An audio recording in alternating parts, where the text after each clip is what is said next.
Now it's a story we have been following since last week on Daybreak. 64-year-old Diana Nyad's record-breaking 110-mile swim from Cuba to Florida last week. But now, Nyad, fellow marathon members, wonder how she actually made the trip in just 53 hours. And believe she may have cheated. There are some allegations out there. I'm sure you have heard about this. So what are the chances that she did cheat, and what exactly are the rules when it comes to these huge swims, because so few people actually do them? We're taking that question to West Michigan's own record-breaking swimmer, Jim Dreyer, who joins us now live this morning to talk about this. This is a very small community, as we were talking about, of people who do these endurance swims. You've never met her before, but what do you think about the allegations now that she has cheated? Oh, I do not believe she's cheated. Okay. You know, I really don't. And we can get into the reasons why I believe that.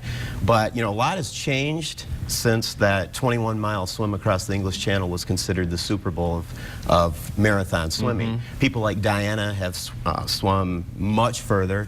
People like myself have also swum quite a bit. Swam? Right, yeah. You know what I'm trying to say. Quite a bit further, and also combined Ironman distance running, biking, combined world record feats of strength with the swimming, that type of thing.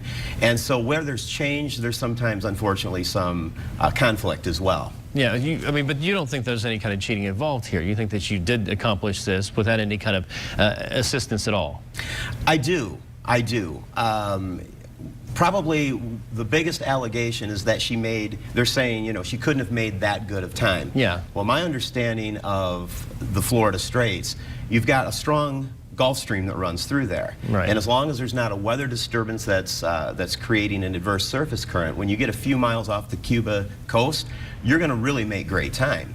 Right. And that's really what it shows. But people who don't understand that are saying, well, how did she start out at 1.6 miles an hour and then all of a sudden she's doing 6 miles an hour? Yeah. It's all, Terry DeBoer will explain it. I mean, it's all, you know, it's the Gulf Stream. Right.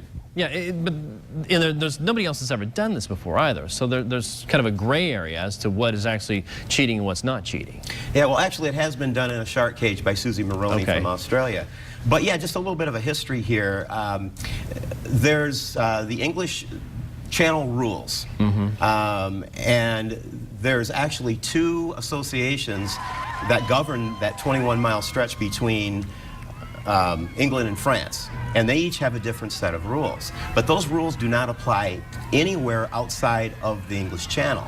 So there's organizations like the World Open Water Swimming Association that say as long as you document everything that takes place in that swim, anything can go. But there's accepted rules by most people that if you hold onto a boat or you get onto a boat, you know, that's not as legitimate. So a swim that might be considered a 10, which I would consider her swim a 10, had she got on the boat or held onto the boat, most people would say, well, now that swim's like a 2. Right. And so as long as she documents everything for the record, you know, if she said she got on the boat and she did, that's actually not cheating. But cheating would be if you held onto the boat for support and you said that you did not. Okay. And she says she didn't. Correct. And she's getting all sorts of people in the scientific community now lining up to say that this is possible to have done it in 53 hours by getting into that current there. What's next for you, Jim? What are you going to do next? I mean, you've swum across all the Great Lakes. You've done all these amazing different feats of endurance. What are you going to do next? Well, you know, I'm working on that right now, Brett. You know, I just completed that swim pulling a ton of bricks, 22 miles, which incidentally is a mile further than the width of the English Channel, into Detroit.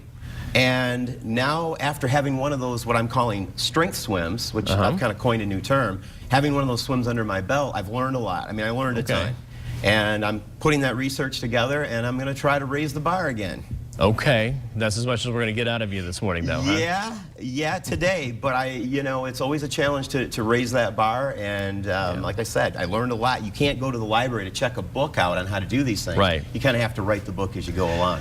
Well, I look forward to hearing about the next challenge for you. We appreciate your time this morning. Thank you so much for your knowledge on the situation. One of the few people we could actually talk to in the entire world who would know anything about this sort of thing.